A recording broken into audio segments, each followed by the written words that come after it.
Well, welcome everybody to, this is going to be a very exciting session because the question really is, at a time when we're all trying to bring about change in carbon reduction and climate, what actually works? And we have a panel that has two great perspectives. You know, we are obviously all as cities leading the movement towards carbon reduction and heading off the problems of climate change. And cities are both leading the movement, but of course, the longer things are delayed, cities have the greatest reckoning to do with all of that. So that makes all of us both leaders and change makers. And in today's panel, we're fortunate to have two people who are really leading movements and broad-based citizen action in this space, and two people from corporations, and as we'll soon find out, these companies are also leading movements. So a lot of practical knowledge today. Let me introduce who we have. Just to my left is Emma Bassein from Carbon Lighthouse. And she is a person who grew up in the world of energy regulation and working on the government side, and then she and her founders found Carbon Lighthouse as kind of a mechanism that might be an alternative to all of that. And you also kind of moved from the engineering world to the marketing world. Learned a lot about how do you actually work with companies to save energy. Trammell is the founder of, and here's Trammell over here, is the founder of actually the largest climate and earth festival in the United States, the EarthX in Texas. And he is famously a Texas Republican doing the unexpected and really convening people of multiple points of view and driving activism and change. Next we have Vien Truong, who has a remarkable history as both a policy maker and a change maker, driving environmental policy, but then, as we're going to hear, in places like California, bringing a lot of dollars to bear to really go solve problems. So a lot of deep experience in policy and bringing about change. And then finally, we have John Rohde, who is with ENGIE, which is a French company but a global corporation with a very rich portfolio. He kind of really grew up learning a lot about generating power, and this company now is just learning a lot from its experiments and its projects worldwide. So we're going to learn a lot. I thought, Vien, we'd start with you because Green Corps, your organization, you know, when it comes to the role of government, the interesting question is always what brings about the most change, and then how can you then pay for that and then serve people who are the most at need. You've put a lot of this together, so I'd love for you to describe the work that you've done in California, how you've turned climate justice into economic justice, and how this can be kind of an example of a program that really is fabulous in the landscape. Hi, can you guys all hear me?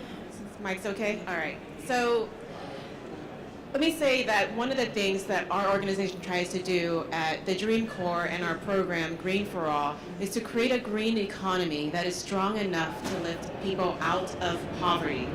And climate change disproportionately impacts low-income communities, both from the health advantage, from the energy cost, to the increased cost of goods and services, right, with the growth of climate change impacts. And so we wanted to figure out how do we actually not only make sure that we are creating a growth around renewable energy and climate future, a clean future, but how do we do it in ways that actually brings people together, brings people into the work, into the climate future, into a clean future.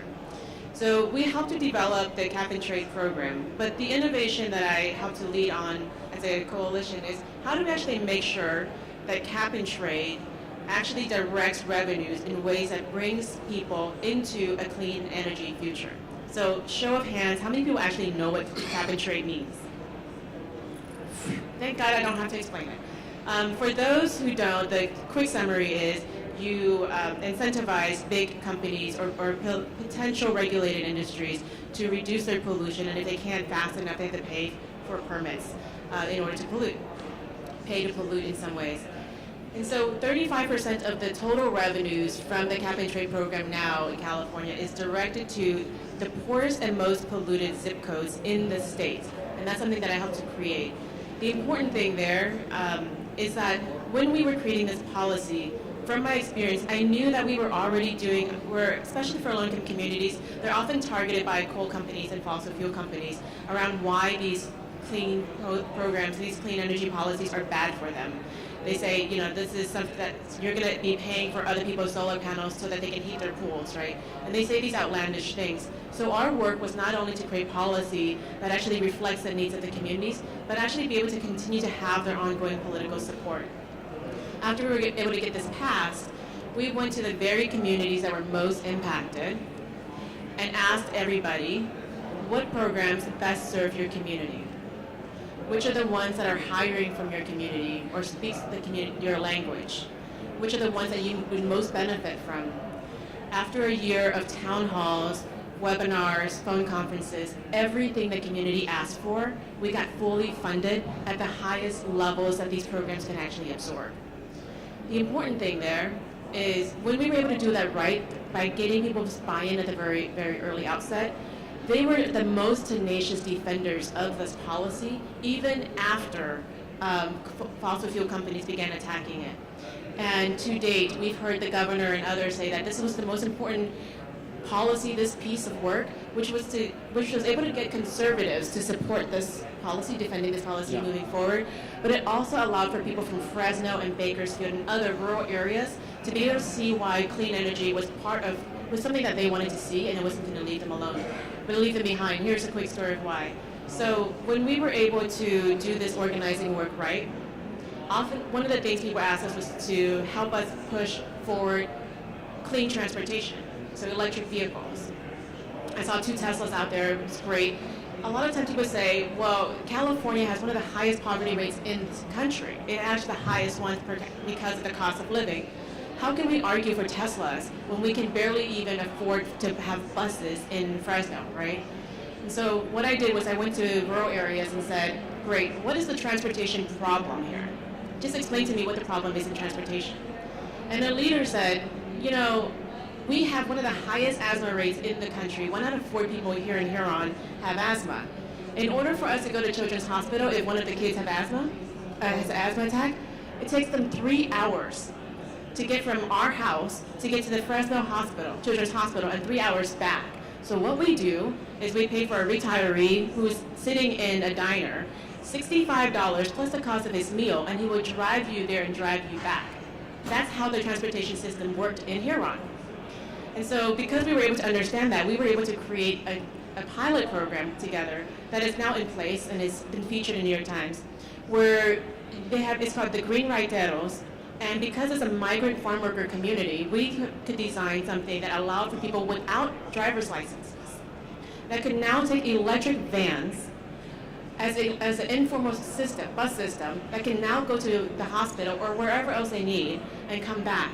And now Huron is one of the champions of clean cars, and it was featured in the New York Times. And that ability to continue to speak to people in rural areas, to conservatives, allows them to have continued ongoing support for policies that otherwise they would say would be attacked, right? So, I mean, in many ways, this is kind of the essence almost of how you understand people or do marketing.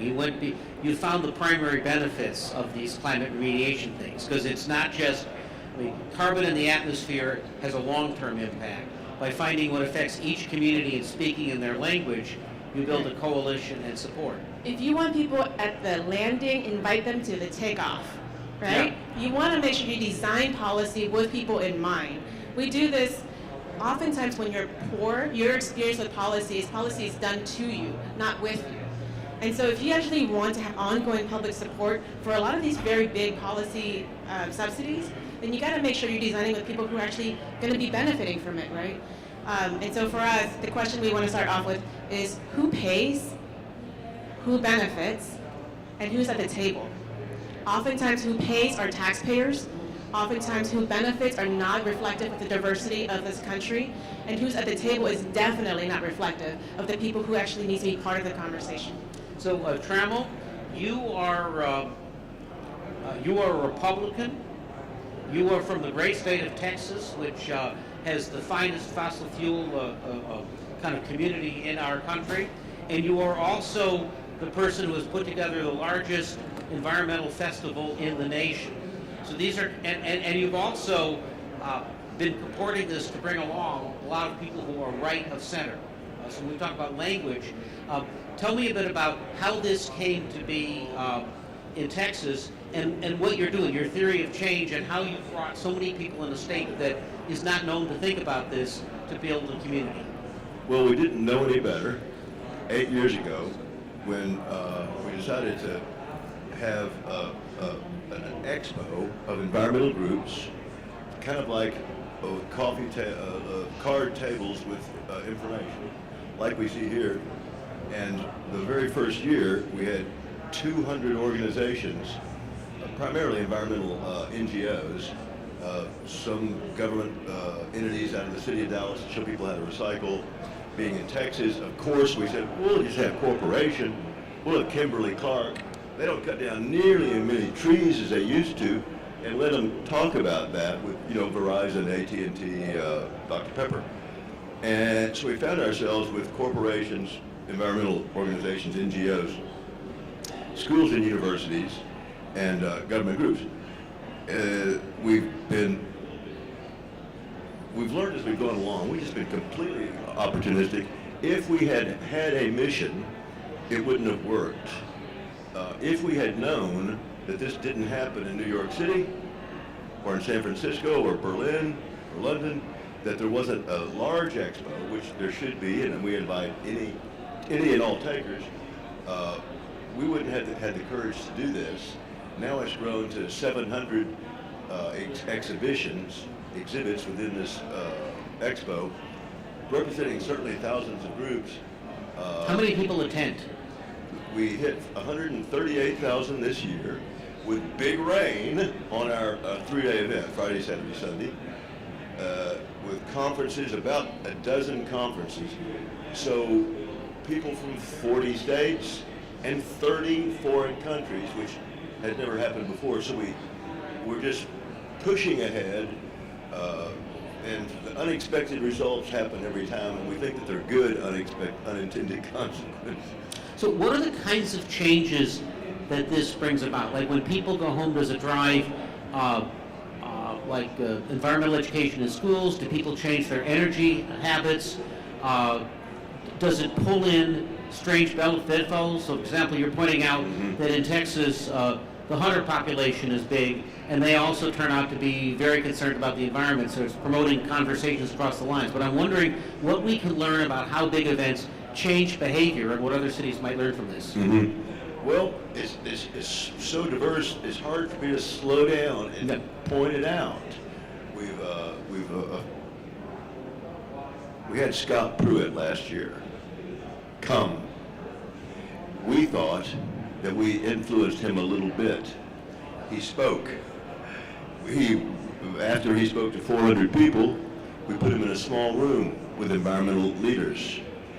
His office called us up the next week and asked if we could please send to him 2 or 3 public utility commissioners on a monthly basis to meet. What has happened is something like 5 or 10 PUC commissioners are on a group conference call with Mr. Pruitt every month.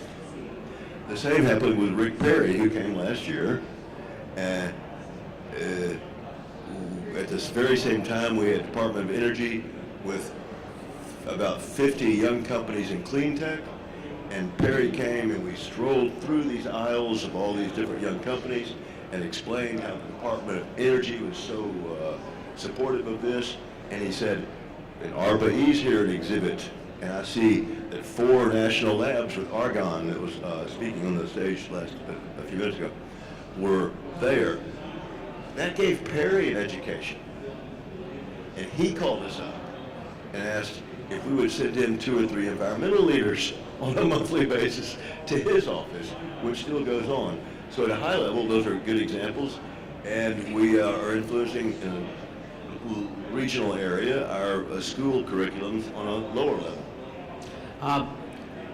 It occurs to me that this is a conference with largely people from northern cities, and I'm wondering if you might extend an invitation to the people who came to Smart City New York to come visit Texas and learn about how the environmental movement's done Texas style and what we might all learn next year. Well, let me say, April 22 is Earth Day. I don't want to ask for a show of hands because most of y'all are too young to remember Earth Day.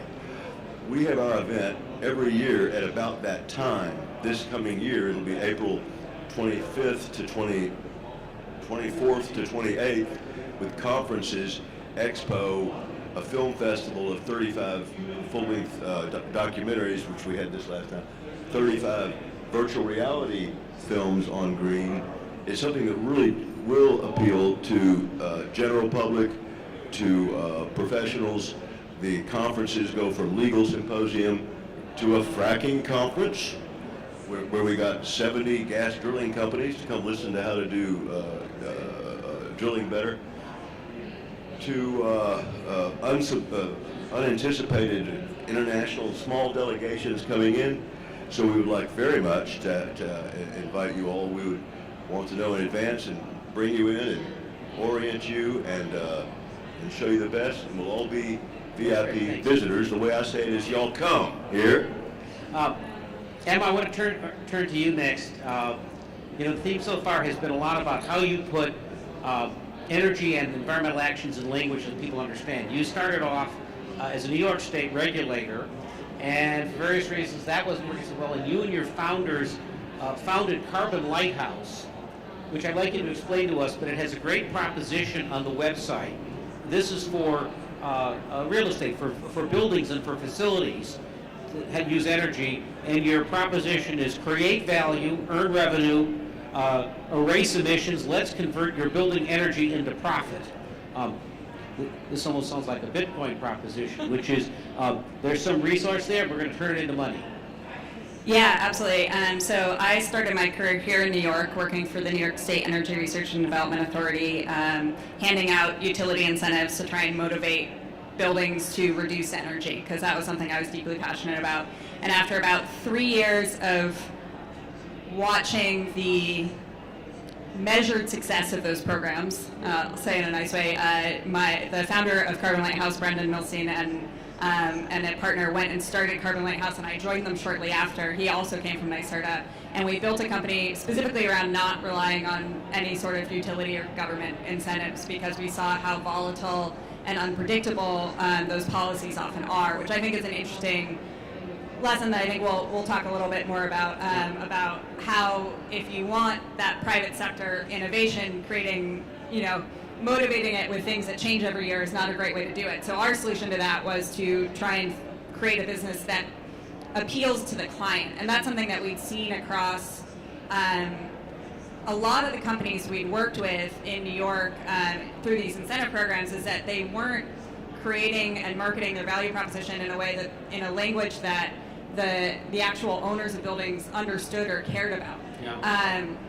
So when we set out to build Carbon Lighthouse, the goal was to make it incredibly easy and profitable to bring your building to carbon neutral. And for us, it's an environmental play. We are all Berkeley-raised environmentalists, but we understand that for most of our clients, it's a pretty much purely financial play. And so we've built the entire company around making it profitable to harvest the energy reserves in your building. We actually took a page out of oil and frame it as that there's an energy reserve in this country. There's around $100 billion of energy waste in buildings. So instead of charging you to go find that and then telling you to harvest it yourself, what we're doing is going in and prospecting, doing all the analysis up front, and then giving a proposal for, we would like to produce these energy reserves in your building, and you'll get this return from it. Can we do that, please? Sign here and we'll take care of everything. So that's how we've gone about it. You also told me you started as an engineer, and when you just told people what you did, technically it didn't work. When you started reframing it in this language, people are wondering, how are you prospecting my building? Something people pay attention. There's a little mystery there. Yeah, I personally am still an engineer, but we started as all engineers, and we thought if we just built a really great product that people would buy it. I think that's a common thing that a lot of engineers think, and it was amazing to us what happened when we actually got people who knew how to message things. And it took us around 5 years to figure out both how to actually explain our value to the customer, which I would say puts us ahead of most energy companies, to be perfectly honest. Most people are still talking about, how many years it takes to pay back directly, and it doesn't take into account how commercial real estate finance works at all. And then when we finally brought on people who actually understood marketing and could explain our story, it became a lot easier to get that out there. You're also kind of a whole systems company in the sense that it's not enough just to know that you're wasting energy or how you're wasting energy. Ultimately, you have to take actions. And so your offering is a combination of a dashboard, but you also train people who go in who actually do that work. So in a way, you're completing a circle. Yeah, and I actually would correct that slightly, which is that we don't even have a dashboard. I was actually at a real estate conference recently, and they were talking about all the different real estate tech and how many different things they had to learn how to do. And they asked me, like, how do we integrate your technology into our stack of all these things we have to learn how to do now? And we were like, look, it takes the average person 40 repetitions of doing something to actually learn how to do it. So if you're going to be looking at a dashboard once a month and thinking about what to do with that, it's going to take you like 4 years to actually learn how to do that. And so our proposition is like, that is not your job. It is not your job to look at this data and figure out what to do with your building. We are just going to do that for you. We're going to be like the oil company that comes into your property and takes all that value and just gives you a check. So we don't even directly provide visualization of the data because we don't think that our customers actually need it. That's great. John, ENGIE has such a vast portfolio. You are a global company headquartered in France, and your mission is now around sustainability, but you both have assets and you're helping people do transformation. So I'd love you to give us a sense for what you're learning. And there are a couple of projects that I thought were particularly interesting. One was at Ohio State, where you went in and you bought 50 years of their energy futures, and now you're turning that into a laboratory. And then there's really interesting story about Hawaii. All right, well, I think ENGIE's on a journey as well. It's 150,000 people, it's about 70 billion in revenues, and we're in 70 countries. And the company was a big generating company. We had a lot of commodity risk in electricity and in gas. And then in 2016, Isabel Cocher took over, and the vision of the company changed, and we looked out and we said, where is the globe and where's the world going, where's the population going, and she refocused the group on sustainable outcomes. So you have 150,000 people focused on this new mission, and I think we talked about this earlier. I was a generating guy, a big Genco guy. I bought and sold big power plants for ENGIE, and I wasn't necessarily sold on where we were headed or the mission we had, and now after taking over a part of the group, ENGIE Services, it's called USA and in Canada, I see the vision of the group. I see the companies we're bringing together to deliver that sustainable outcome for our customers and for cities and for industry, and I'm excited about what we're putting together. At Ohio State, it wasn't 50 years of a futures. What we did is we fairly paid to the university $1 billion for a 50-year concession to run their energy system. We committed to reduce energy consumption in 10 years by 25%. We committed $150 million to an innovation center that we will work with Ohio State and in research and development on products that could impact sustainability at the university or with industry. Honda actually is now going to join us at the Innovation Center. And what Ohio State gives us is kind of like this unique little ecosystem. Cyrodiil, one of our group companies, takes 3D models and allows cities to do smart planning. And Cyrodiil did a model for Ohio State, which allows us to look at how they're going to expand the university, the energy consumption, how the traffic works, and it's this really neat way of looking at the environment and then planning efficiently and effectively to create a sustainable outcome for the university. So it is and I think we also committed $250 million to energy efficiency projects and another $1.7 billion in CapEx over the 50 years to maintain the system. So I mean, it was a it's a unique partnership which allows this Ohio State ecosystem to grow and to become very sustainable and future-oriented, and it allows us an area where we can do research and development on new things that impact sustainability in that kind of environment. I mean, it strikes me as a very big prototype, and you mentioned to me that what you learn there, you go sell to a place like New York, because you've got kind of a whole little ecosystem of 400 buildings, 400 buildings, and they're growing constantly, and it's very exciting. It's an 80 megawatt cogen, for example. That's how big the site is. And we manage, they have a power purchase agreement with a wind farm, and we manage that generation being delivered to the university. So it's pretty exciting. And yes, it allows us a very, a unique ecosystem in which we can look at opportunities that then we can deploy in other places. As your company is on a sustainable mission, are your corporate customers driven because they're saving money, because it's shareholders and employees care about it, or they're on or the government's asking to do it? What are the motivations when you're in a for-profit company with a mission? And then I'm kind of interested, from the rest of the group, how much is government-driven, mission-driven, people-driven? Which of those sectors, where they express leverage the best, and what we can learn.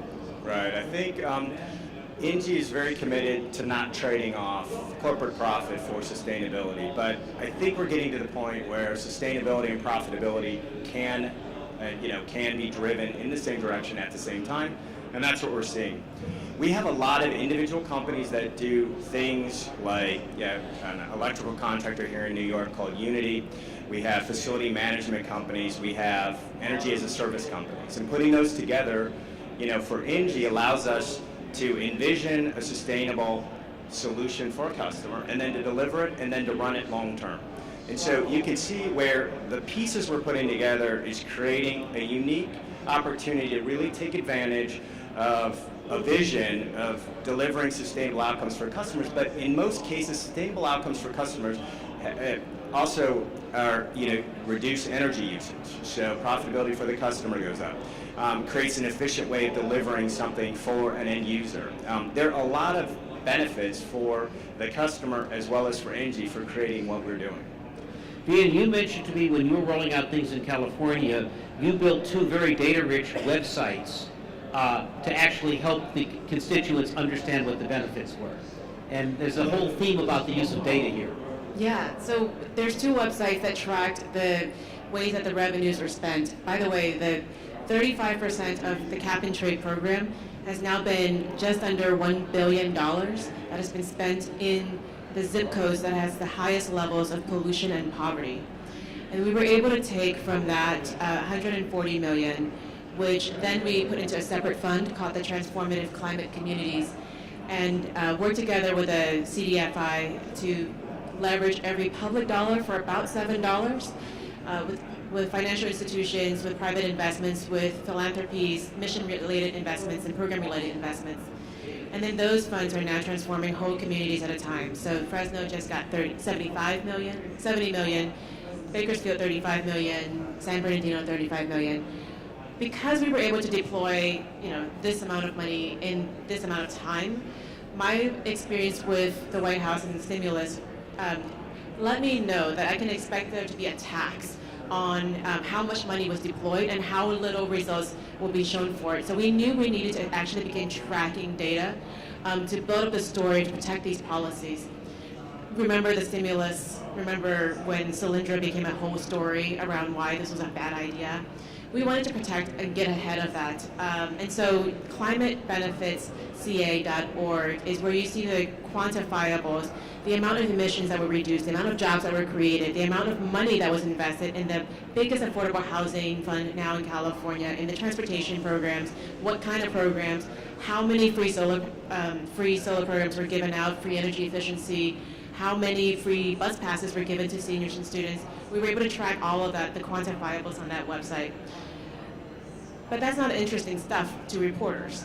And behind every data point is a story of a family that was changed. And so we wanted to tell the stories of people who actually received these things, these programs. So on upliftca.org is a website that actually talks about the stories of people who received these programs. One of the stories that often gets told is Maria Zavala. Her husband died of cancer. she had a teenage son that was in and out of trouble. She lived in Fresno, and she didn't know what to do, right? She heard about this free solar program, applied, got it, and her energy bill dropped from $200 on average a month, because they had to crank up the AC in the summers, crank up the heater in the winters, to $1.50 overnight. Imagine how much money that is for a woman like Maria. It's about the cost of a soda, right? Now that her energy bill is like the cost of a soda bottle. And that's less dirty energy that is being cranked out by a refinery in Richmond, California.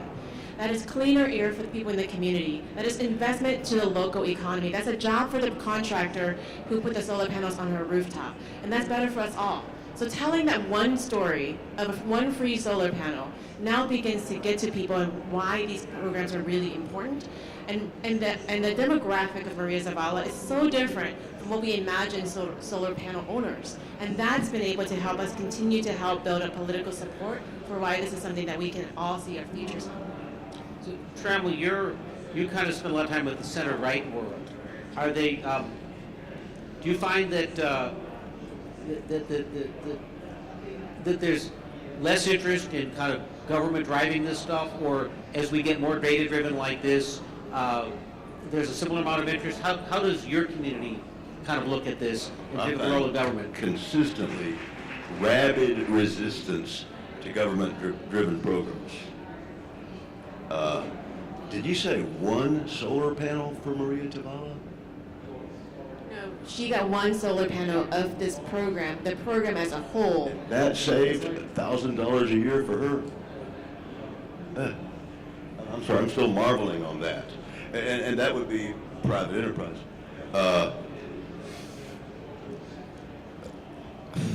I anticipate a Republican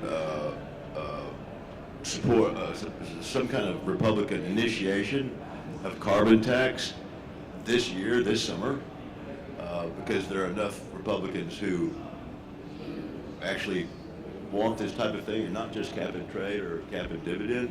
I'm agnostic around which kind of pricing we use, but I do think carbon pricing is important.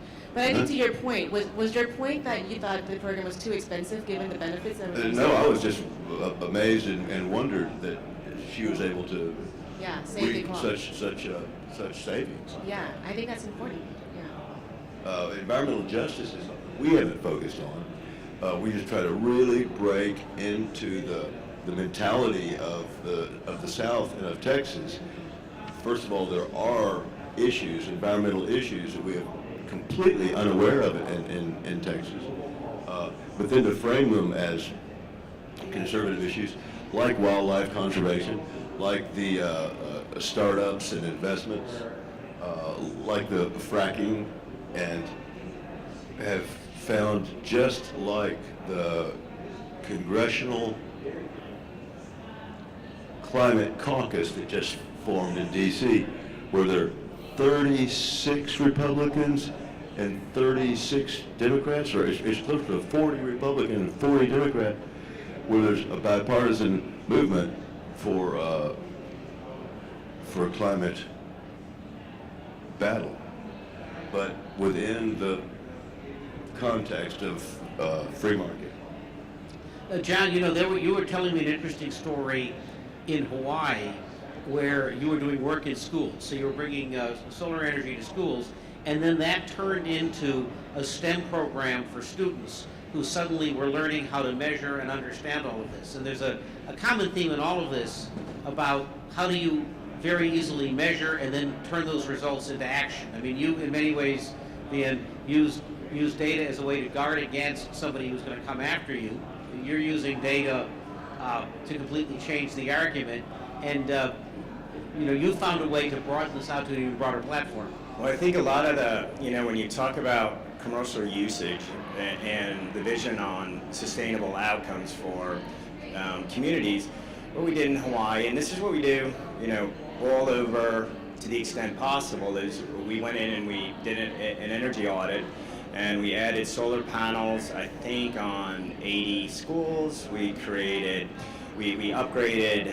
and put smart controls on HVAC, and and significantly reduce the energy demand and usage for the school district, creating value for the school district that then they can reinvest in the students and to education. And along with that program, what we did is we took the opportunity to engage teachers in STEM-like programs, over 4,000 teachers, and we reached over 45,000 students, engaging them in learning about, with hands-on experience, about STEM-related sustainable projects. And for us, any opportunity we can to teach the young folks around, the young kids around sustainability and get them interested in a STEM future is going to generate, there's going to be a multiplier effect back to ENGIE. Let's wrap up in the remaining couple of seconds on the future. Clearly, a big theme here is we're going to make progress because we have more people involved and more people who are invested in it. And we're going to do it if there's a data-rich future. I've been spending a lot of time recently on a project called Swytch, which is a sustainable incentive based on blockchain. And the idea is if you can get a lot of data and you can apply AI to it, you can help people make more and better intelligent decisions. Vien, you mentioned you're looking at a conference coming up on artificial intelligence and the environment. I'd love you to say just something about that. Maybe we could all end up on kind of what breakthroughs we see that we may all be able to be involved in kind of over the next few years and engage communities. Yeah, I think the growth of new advanced technologies and the implications that will have on all of our lives is yet to be understood across the board. So the Dream Corps, we work on 4 programs, and we're going to have a summit around the implications of AI on each of these sectors we work in. So the use of AI in criminal justice. Many people are surprised to hear that we're now using AI in sentencing people to how long they get to be in prison, using proprietary algorithms that are based on biased data. So how do we understand what the implications will be for people, especially when we have such an unfair criminal justice system? We're doing a summit on the future of AI and work. So what are the implications of AI in across the board, from entry-level manual labor to more and more advanced sectors like medicine and journalism and law. We're doing one on AI and climate change, so I'll circle back to that in just a minute. And then finally, one on AI and democracy. I think Cambridge Analytica and how we're seeing bias affirmed in our social media streams has been a huge scare for people. So we want to bring technologists in the room with leaders, thought leaders, labor economists, policymakers, and academics to figure out what do we need to know? What do we need to get ahead of? And how do we backwards engineer the right systems to protect people who otherwise wouldn't be at the table, right? And so the bright spot on AI and climate change has been really interesting. Peter, following a lot of your work with Autodesk and others around what are the potential ways for us to be more sophisticated in targeting where the emissions are, how to make our energy systems and provisions more efficient, and how do we make sure that we're planning ahead too in terms of how that would impact our workforce. John, we're running out of time, but you may want to invite people to see some of the demos you're giving here on exactly this.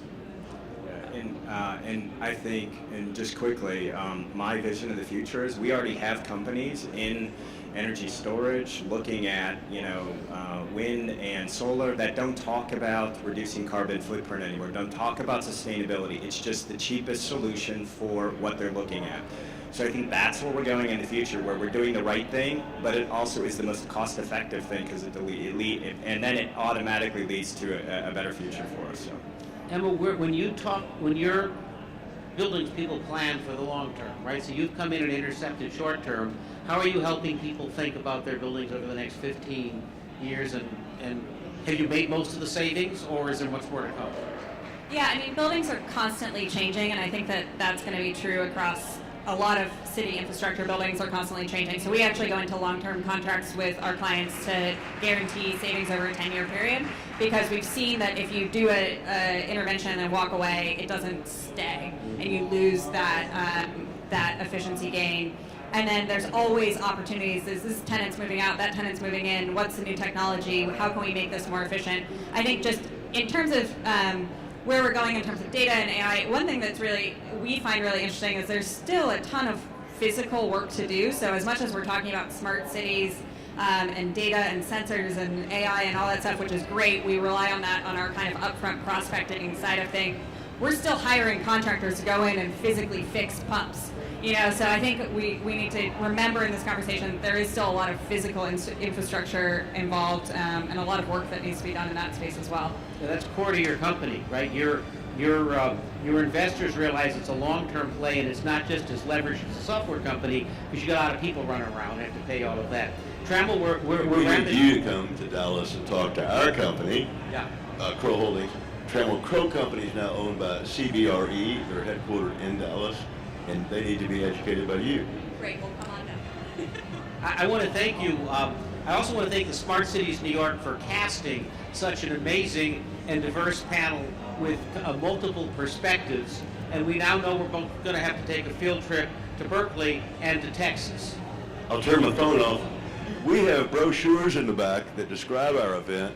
We do urge you to come as conferees, film festival goers, participants, visitors, and exhibitors. As Jean-Marc O'Brien learned when he came this year, brochures in the back, and our logo. Earth. But I'm protecting it in my pocket, so you gotta come.